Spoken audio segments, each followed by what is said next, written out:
Kakanun Menteri Gebelai Kenduk haka kat lai trik Yayong Hajar Arpuar, kelai tai sani haka bede berkebahak tungkam ne ke job reservation policy haka jela Meghalaya.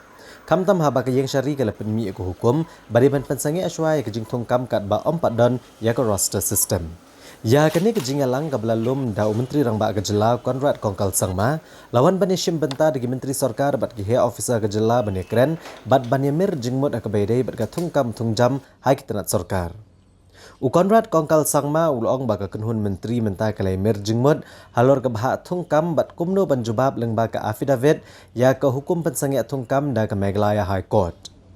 Ulong baka kenhun menteri kampat syim mekarai ke bakado banai jubab yang syari namar dang dan kam ban syang perkat biang ban syim mekarai ke bakado haswa ban pa ya ke jubab syaka yang syari. Halor ke jingkeli balai baka sarkar kam syim la penteri kam ya ke roster system ha ke jing tungkam. Nagliang Menteri Rangba ulah pensyai dan kebaong, baya kebahak tungkam las sedang nadu sanpo senam mensyua, bat kam syumladon ka jing betha, ban penteri kam dengan roster system haka jing tungkam haki tenat sarkar. Ulong bak sarkar jela kan sale ke benta ke badan kam, haka ba penteri kam dengan roster system haki tenat sarkar boper. Because it's a lot of things, there are a lot of issues there. So therefore, obviously, and it's an important issue. So we need to ensure that we do our homework properly, so that we are in the process of doing that. So more information, more details have been collected.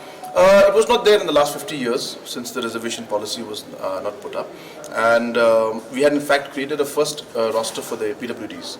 In fact, it was not there for the physically disabled also, but it was this government that did that in the past, and based on the roster system, now there is a proper chart that is followed in that, and as the court is now directed that this thing has to be looked into.